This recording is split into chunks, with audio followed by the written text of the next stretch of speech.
And it's weird because like artists kind of have what they want and they kind of like to disregard what you bring to the table. So Sure. it's like, no, I don't want that. I want Spotify. And it's like, yo, you really don't want Spotify. You see the numbers and stuff, but you really want to build a fan base, an audience.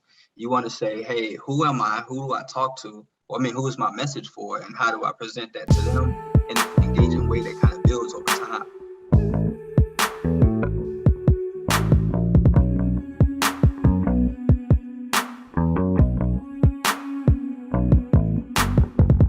I'm excited to get into it. It's like there's like the music people, there's the marketing people, Mhm. and then there is kind of like where those two overlap, but it's kind of a small overlap. There's only so many of us that are kind of playing around in there, and I've definitely noticed you're one of those people. So Yeah. I love connecting with people like you and geeking out about this stuff.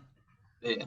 Yeah, and it's weird too because like when I started to kind of kick out the information that I know, I thought it'd hurt my artistry, like my career as an artist. And it's like, hey, I'm not that cool artist no more if I only, if I talk about helping other artists instead of just, fulfilling the image. You know how like artists love to, everyone got to be this way and everything has to be about me, and so it Right. was a challenge at first, but yeah, I love it now. Yeah, that's interesting too that you say that because for me, I'm a producer. It's a little bit different, but as far as like being, Legion Beats and doing that thing, providing beats, music services, that kind of stuff to artists, and then later adding on MIDI money where we teach producers about that stuff. There was a little bit of like you start to hear that feedback of like, oh, you just teach this stuff, you don't do this stuff, whatever, Yeah. and so And which that is of sucks. course yeah, it sucks. And to me, it's like there are certain things that people say about me where I'm like, damn, that kind of hurts my feelings. Like maybe they're halfway right, but like that one is like, man, I'm so much better at selling beats than teaching people how to sell beats. So it's just like annoying. It's more annoying than anything, Yeah. honestly. Like I don't have to teach this stuff, but I like to.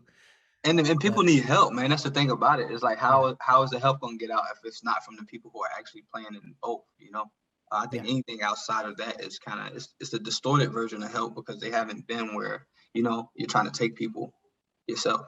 yeah, no, for sure. So what was just right before we started here, you were talking about how you had kind of done a little bit more on the industry side, and then was it doing that? Who did you say you'd worked with? Yeah, so I did work with like DJ Khaled. So I was transitioning, man. I was trying to get out of the streets. I used to do bootleg CDs, right? And so Okay. in my city, and this is Where are you from? I'm from Miami, from Oh, Carroll okay, City. okay. Yeah, same place Ross is from. And I kind of got famous for doing it, man. At first, people used to pick at us or look at us weird until they realized how much money we was making off of bootlegs. And it just it got Oh, I think it. Oh, go ahead. I think it just so muted. yeah, it got crazy. And so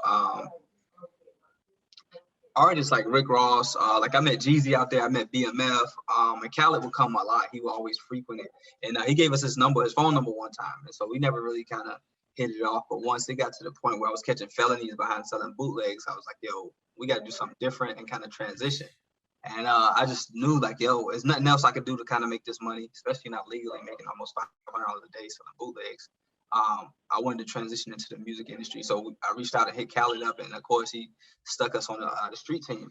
Mm, And it was just kind of like, hey, look, I felt I was worth more than that, but I loved it because I got to learn different sides and moved all the way up.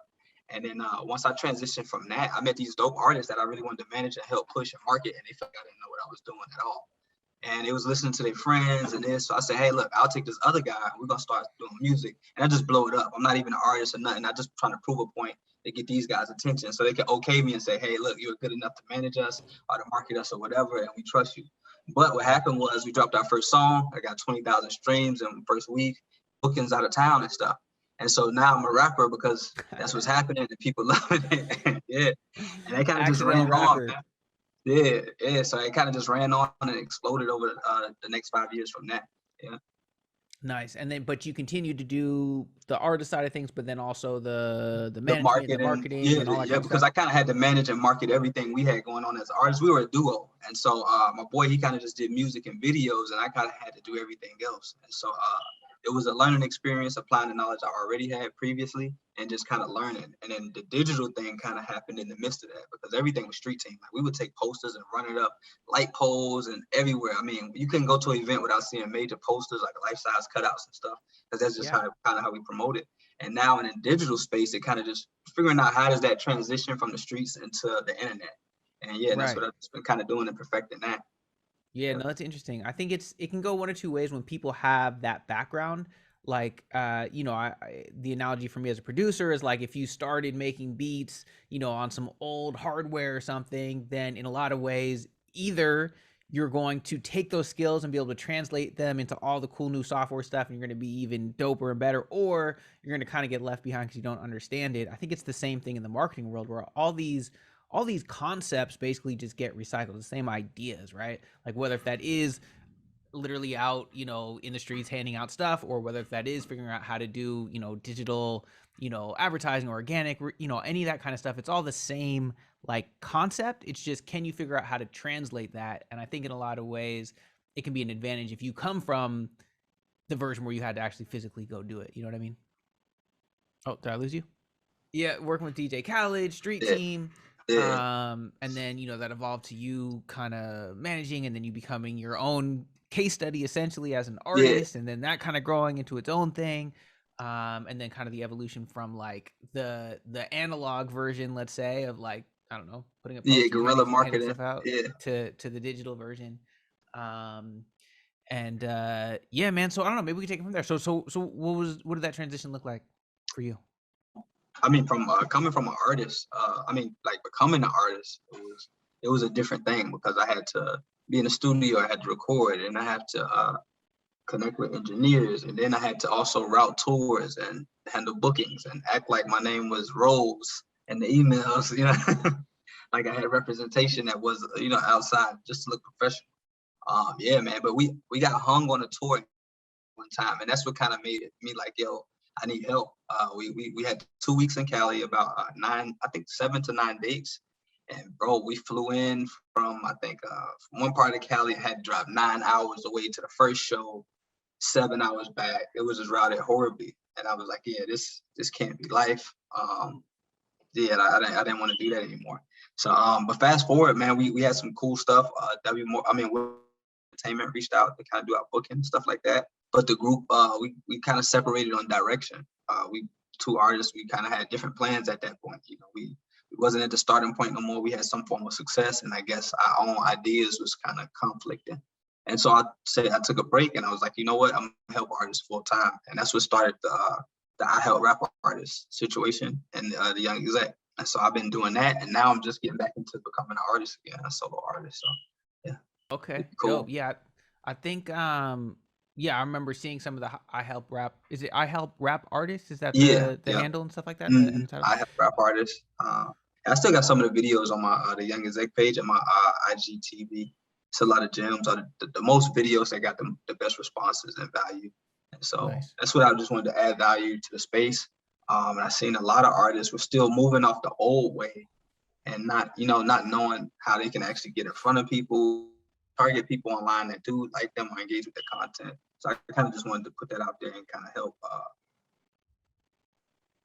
Yeah, that's dope. And part of why I wanted to, have you on here is one, I just love talking to people who are, interested in the same kinds of things, the marketing and how it relates to music and stuff like that. But also, we have mostly an audience of producers. We definitely have a range. We got artists, we got entrepreneurs, all kinds of people who do Yeah. listen.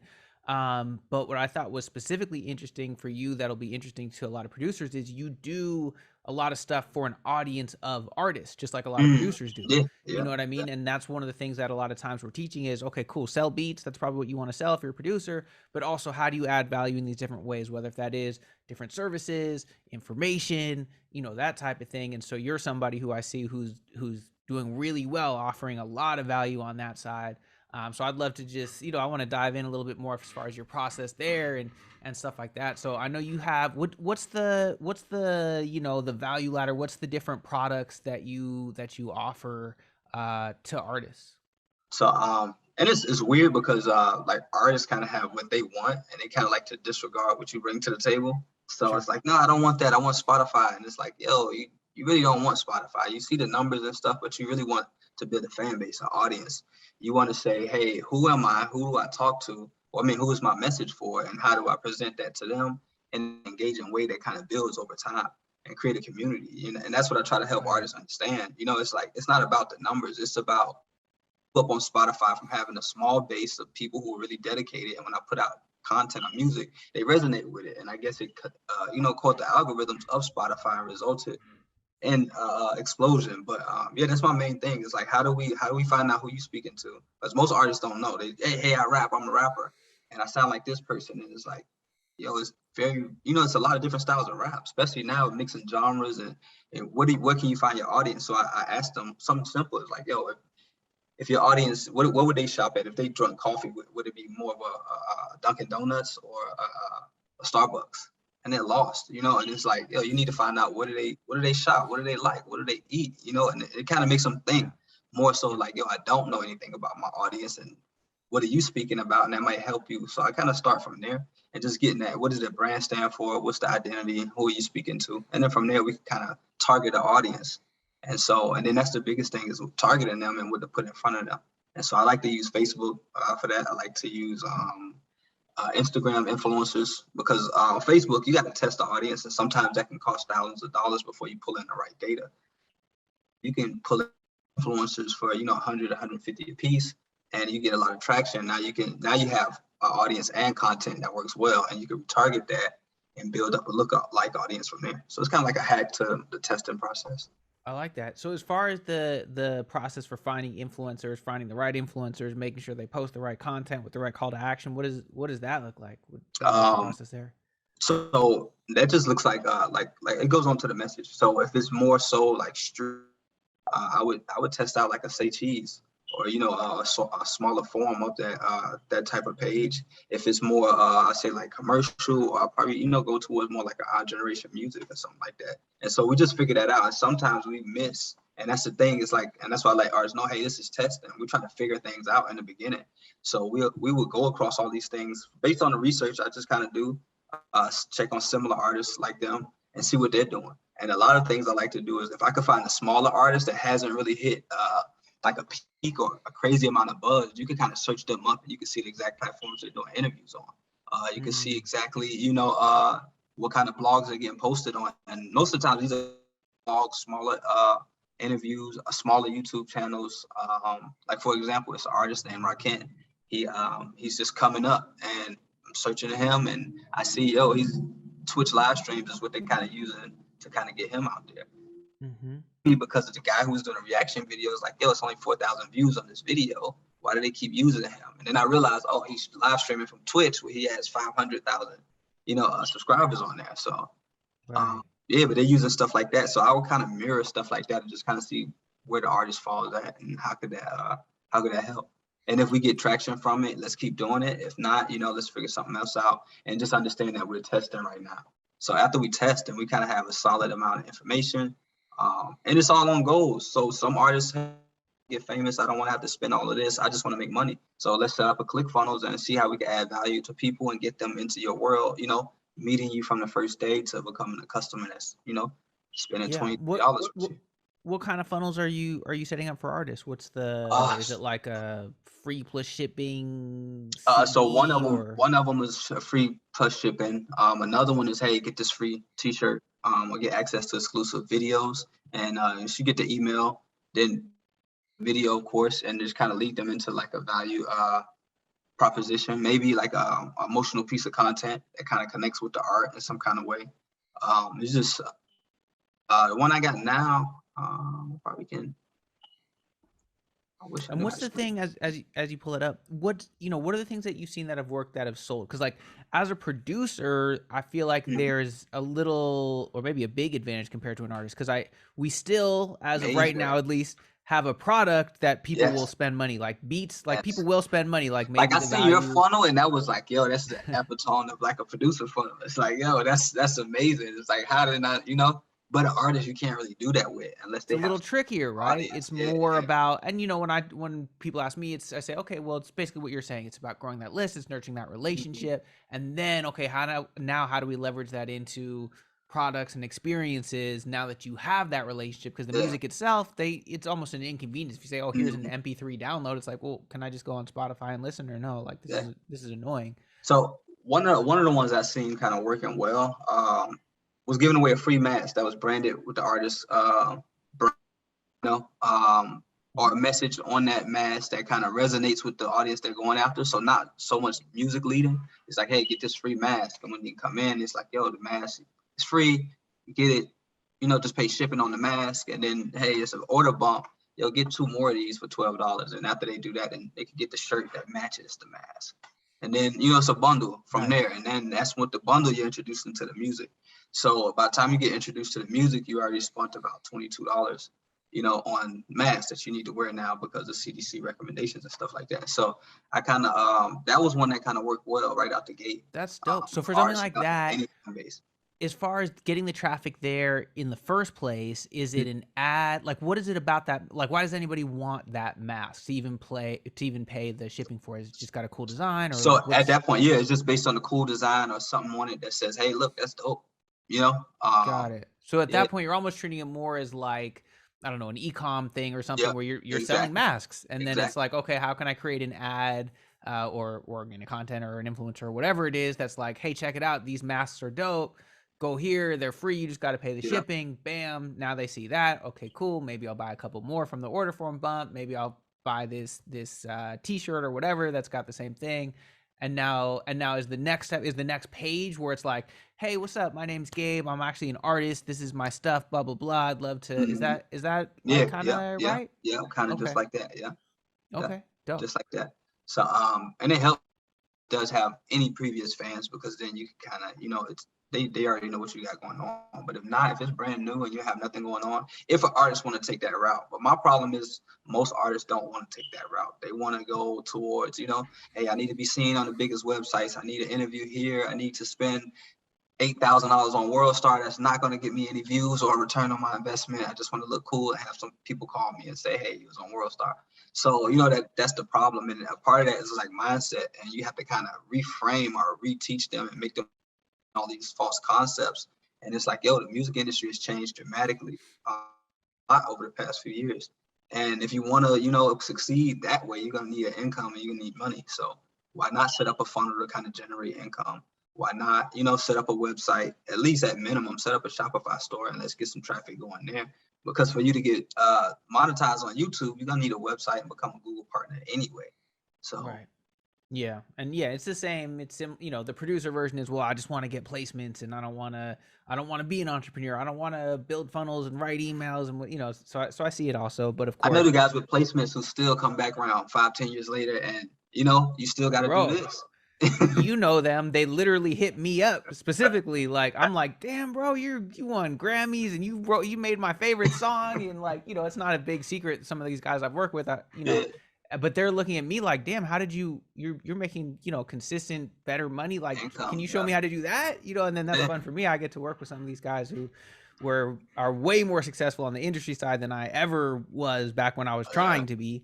But now they're asking me like, hey, can you help me, set this thing up? Can you help me set up my ads? Can we get a funnel going? You know what I mean? But it's trying to tell artists that from the beginning, yo, get this. So I like to, if you can mirror that and do it on both, if you can play the industry side while you're building this up, then you're good because you got a customer base. You can do some of the things that the industry guys just can't do. Like I said, like the thing with Tory Lanez, what he did with this NFT project, bro. Oh yeah. There's nobody out. The hottest, who's hot. Nobody can do that right now. And, Kendrick can't sell it. I'm not saying he can't, but he hasn't sold $50,000 album. He didn't make $1 million off sales in his pocket. You just got to give him credit for doing it. Whether if anybody else could have done it, I'm sure. Maybe not, but he did it. Yeah. And so that's what I'm looking at. It's like finding ways like that. And if we're stuck following the trends, then we'll never get, to that. And I thought Tory was just smart. To his story, he was going through some things and had a lot of pushback, and he was in a hard place, which kind of birthed the idea to even look into something different, Right. So, and by the way, for anybody who's listening, and I'm a kind of a beginner on this, maybe you can fill in more details, but basically he dropped his album as an NFT. So there's a specific amount. There's 1 million copies, I believe, exactly. It cost $1 each. It had 7 songs on there. And so essentially he sold out, I think, in like 60 seconds. So 57 seconds, yeah. Or 57 seconds. Okay.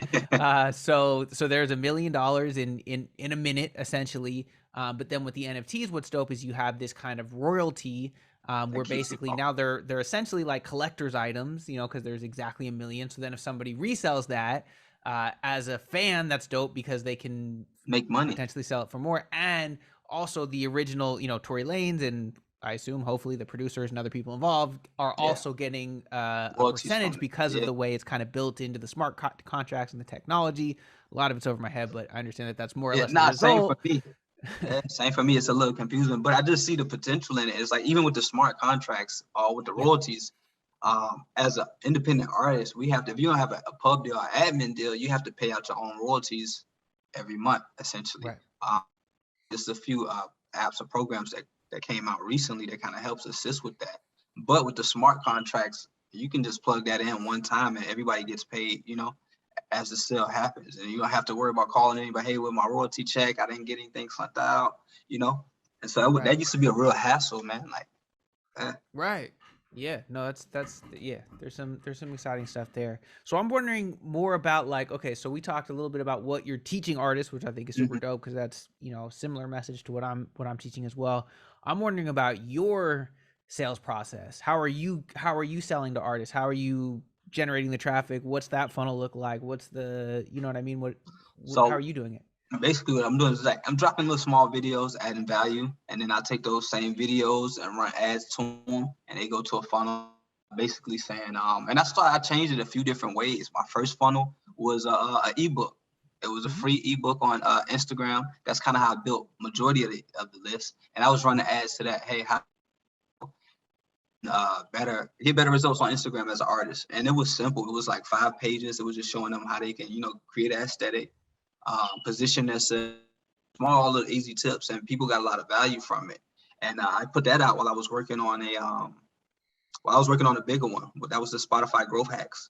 And so I took tips that I learned and things that I noticed. And in 2016, South by Southwest, we got booked to do a show in South by Southwest, and I met one of the guys at Spotify, global head programmer.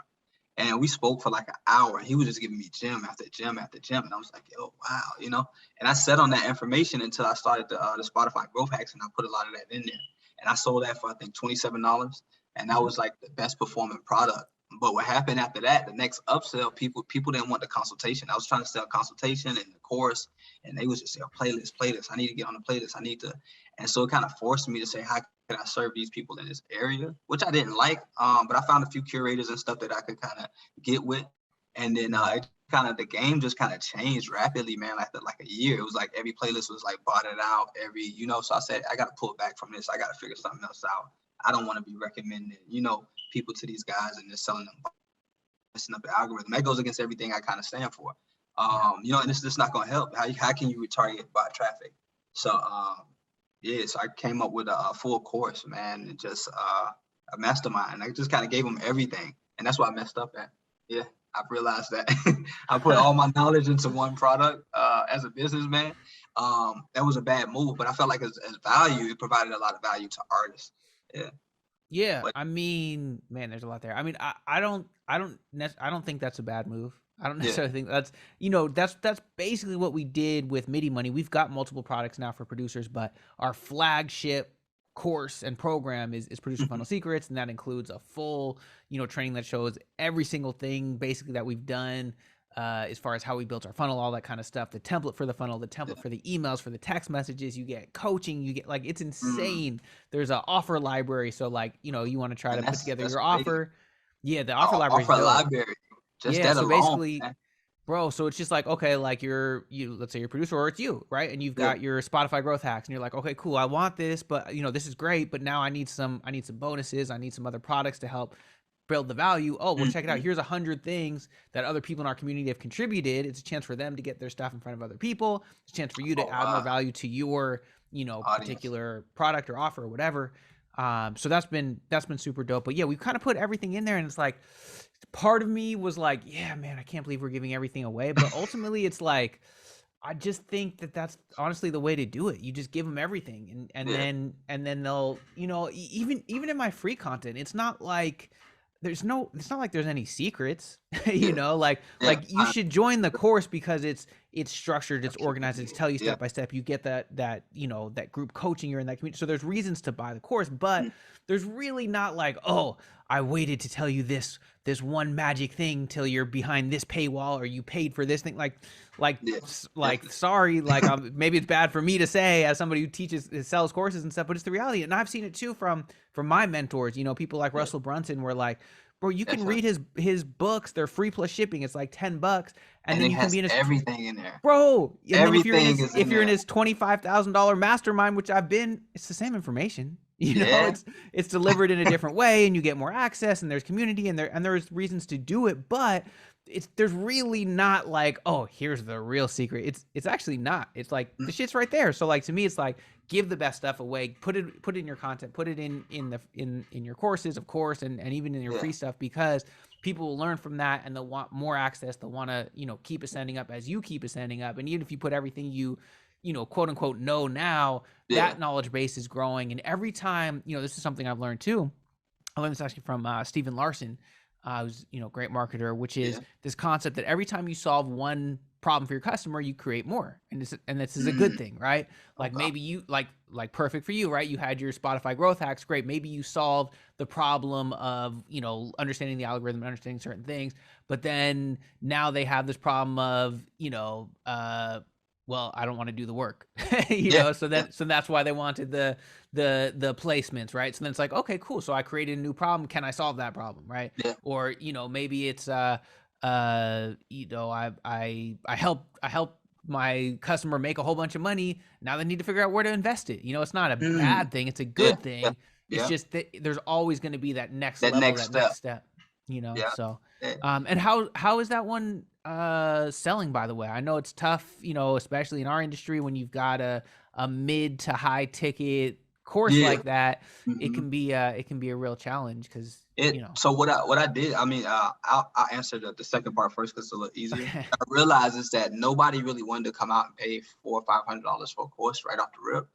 Right. But if I structured it as like, what I would do is, I noticed, hey, if I sell people on a $97 product after they purchase the ebook, that I can get them on a consultation call for $150. And on that consultation call, I can give them a game plan, let them know, you know, kind of they have going on, and say, hey, you know what, you just paid $150 for this phone call, match another $100, and that'll get you into the course. You know what I'm saying? And I noticed that kind of helped sell a $300 course, rather than just saying, hey, this is $300. And so the people who paid the $150 to get on the consultation call, I noticed they were more serious. They wanted to take more action towards their career, and not just, you know, jump in. And but I tried lowering the course, and I found that lowering the course didn't work, because now you got a lot of people buying it, but they're not even opening the course. You know, it's like, yo, I got the money, but I can't provide the value if you won't even open and get past the second video. You know, so 100%. No, I know we can make our course free tomorrow, and like it would people would not take action. There's something about it. I've seen it in myself too. When I pay, you know, it's the old saying, right? When you pay attention. It's true. When you have some skin in the game, when you're like, damn, I better make this work, because I just spent my last $500 or $10,000 or $25,000 or $20, whatever. You know, it's different for everybody, but whatever that number is to get you your back up against the wall a little bit, that's the thing that's gonna make you actually take action, as opposed to like, oh yeah, I got this for free. Oh yeah, it wasn't a big deal. Maybe I'll check it out. It definitely makes a difference. But yeah, the thing that's worked for us to sell, you know, sort of a mid-high ticket course has been a webinar, and it's worked pretty well. I was always scared to do the webinars, man, because it looked like people were running ads up to $6,000-$7,000 of ads and getting 100 people in that webinar, and it's like, yo, if I didn't present this right enough, and I know, like, you know, I got the layout, but you know, I didn't feel confident enough. I guess, I don't know. I need to try. Yeah, it's worth, you know, like, if you haven't yet, read Expert Secrets by Russell Brunson, because that basically, that whole book is sort of gives that whole outline for how you would do that kind of presentation, and it's worth just reading anyways, just for how to structure. Yeah, no, I got it. I read it. I got the whole layout. Okay, like, you already know. I started mapping it out. I just never hit the go button on it, because I guess, fear, and that's, you know. I get it. Yeah. I get it. No, but it is tough, and yeah, I mean, we built it up over time. And long story, I have mentioned it before, but we ended up scaling up kind of too fast, too quickly. But yeah, there was times when we were spending, you know, 30, 40, $50,000 in ad spend in a week doing a live webinar, and then Thursday comes, I'm like, oh shit, like if Zoom doesn't work, like I'm fucked. Like if I fuck up this presentation, like I spent 40,000, like, and then you know what else is a crazy feeling is you start seeing sales come in and you're like, okay, $35,000 today, like fuck, we need another $5,000 just to break even. Like that's a weird, like from my background, you know, maybe for some people, but for me to be like, damn, we only made $30,000 today. Fuck, that means we're still like, it's wild. So it can be a crazy game. We've now scaled much back on that, and we're approaching some of those things a little bit differently. But yeah, that whole webinar game of like, okay, like you said, you spend a lot of money to get people in there. You hope that it converts. It's a wild ride. It's stressful. It's tiring. Yeah, man. I can imagine because like I said, I attempted a few times, and I just was seeing some of those stories. Like yours is better though because you guys actually made it through. But I seen it tank a lot of people, you know, and it's like, yo, what I'm doing is working, you know. So I can stay around this range, and this, you know, I'm making something, and I don't got to go to nobody's job. So I kind of just felt like staying there. But now I have to figure something out because I want to move forward. And you can do it doesn't have to be that. Like the version that we're mostly running right now is not a live webinar. It's an auto webinar. It's not one of those corny ones where it pretends to be live. It's very clear. You opt in. It says, here's your training, and I'm just talking to you. There's no fake, you know, chat or whatever, but it's the same, you know, presentation style. And it doesn't work quite as well because there's just something about the energy being live, but that also works. So it's something that you could do with very low risk other than the time it takes to put in to kind of write it out and record it. I would recommend doing it, but hey, it's a lot of work. Just setting it up in ClickFunnels is like, you can do it if it's the auto webinar.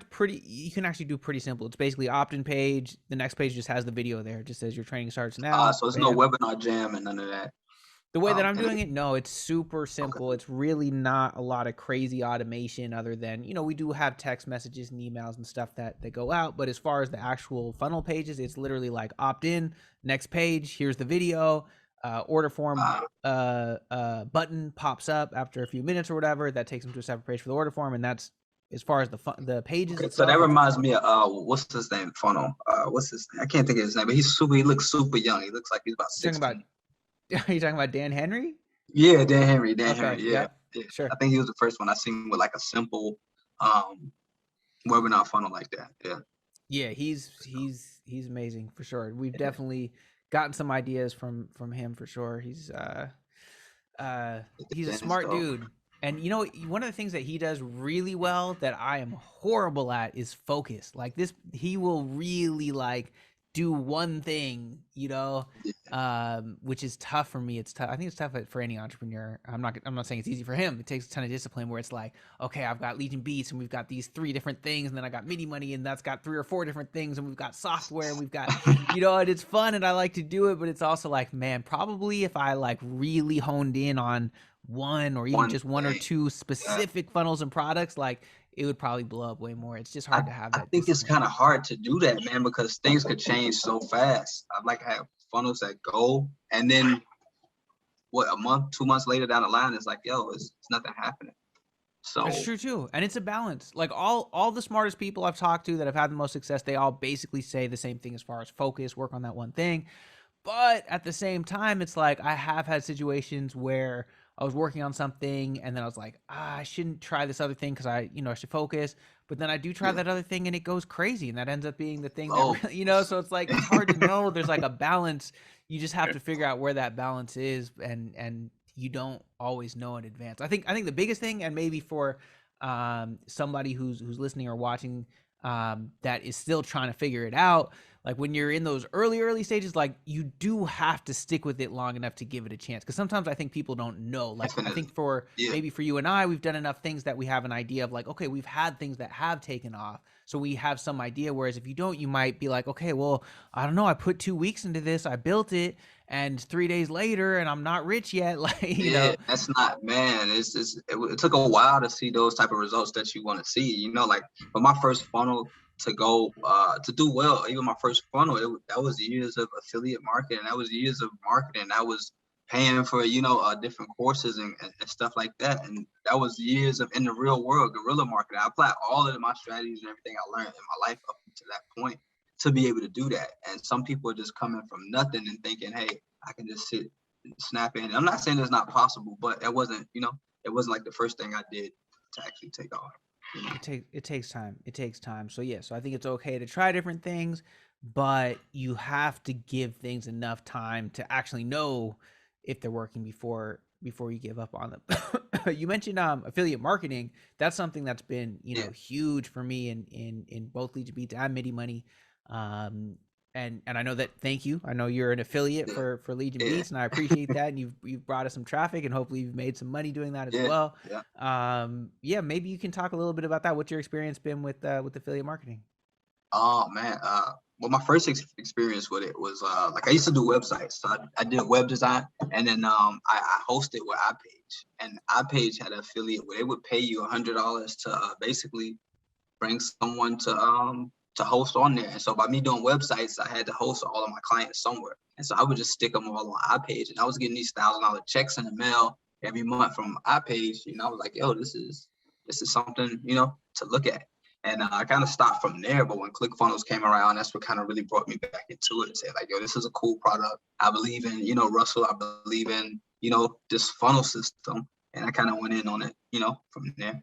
Yeah, but that's a tough way to kind of navigate too, because you have to build the audience, you have to keep them engaged, and you have to add value, Yeah. No, for me, it's been huge. Like, and it's all about finding the right offers that are perfect for the audience, so I'm not not an affiliate for like every random thing that comes across. It's like, no, if my buddy Anno Domini is doing a beat pack launch, like I know my audience is going to be interested in that, perfect, I send them that way. If another producer of Midi Money is doing that, if you know what I mean, somebody on the producer side is maybe has like a kit or pack launch or something like that. That's what's up. Yeah. So I always try to make sure that it's something relevant, and I do software and stuff like that too.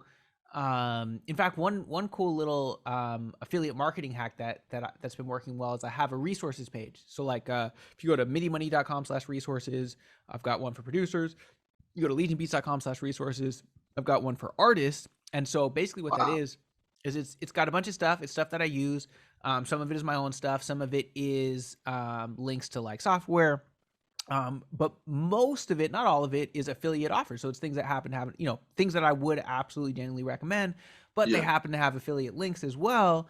So it does a couple things. One is it's somewhere that I can, just send people like, here's some resources, and they'll have a bunch of affiliate links, and then I'll, connect with other producers and artists and whoever else has like offers that make sense on there. But it also becomes a great way to create content. And so we've been doing emails about once a week. We've kind of gotten on and off of it, but where we're like, go in, we'll pick one of the things, let's say one of them is TubeBuddy, right? It's something that's dope for YouTube that you can use. Definitely. We'll write an email that says like, hey, here's a couple little things to keep in mind for YouTube and how to maybe get some more views and whatever, and use it. By the way, I happen to use the thing called TubeBuddy. It's pretty dope. You can check it out along with a bunch of other resources at, whatever, midimoney.com/resources. Wow. And now that becomes content that we can send out to our list. It gives value. It sends them to this resources page where they also see all these other offers. So that's been a cool little affiliate hack. Thanks, bro. No, and it's been good. And there's also, by the way, if you go there, midimoney.com/resources or legionbeats.com/resources, I've got the share funnel for that. So if you just click one button, you can have that literal exact same funnel yourself, and then just swap out your own affiliate link and all that kind of stuff. So that's dope. So I need to definitely do that, because I haven't done that for my audience really, because I felt like I didn't know what to bring to the artist. That's why like you're the only kind of affiliate that I do for them, because I know, hey, you guys need beats, and artists right now, they have a problem with finding beats, or even they just go to YouTube and rip them. So it's like, yo, let me give you guys amazing beats from an amazing producer that you guys can actually use and and get a good sound with. So that's what I run that. And but your idea just gave me some more content, or idea to kind of put some more stuff out. And content is the hardest thing, bro. I sit around and I just like, what am I gonna do? How do I post? But what I've been doing is I post on Facebook, and I see whatever does well on Facebook, I'll take that and implement it into my newsletter and try to, Mm. add value from there. Yeah. Nice. Nice. That's what's up. That's what's up. Man, well, I could geek out on this stuff all day. I'm a little bit short on time today. But man, it was great chatting with you. I guess before we wrap up here, curious what you got coming up that you're excited about, where people can find you, anything else, that we should talk about before we hop off. Yeah, man. My Instagram at the Young Exec. That's kind of what I'm targeting everything. I got my links in the bio there for the course. I'm updating that on some stuff, even the NFTs on how artists can mint their own NFT album. I think that's gonna be huge, and I love to kind of tackle stuff before it blows, and kind of so I'm trying to direct artists with that and just give them different ways of how they can approach the music business. Yeah, so that's kind of just the focus right now. Dope. Yeah. Dope. That's awesome. Where's the best place for them to find you, for people to find you? At the Young Exec on Instagram. Okay. Okay. And then Dope. Twitter as well, but it's the Young Exec on Twitter. It's 2 E's, so I don't like to promote it. Okay. For sure. The young exec on Instagram. We'll stick with that one. Yeah. All right, bro. Man, Appreciate you appreciate you taking the time. Definitely want to Yeah. chat with you more, and I'm sure there's some other cool affiliate stuff and different things that we can work on in the future. Yeah. Let's jump on the call and link up sometime in the future, bro. Thanks, bro. Appreciate you.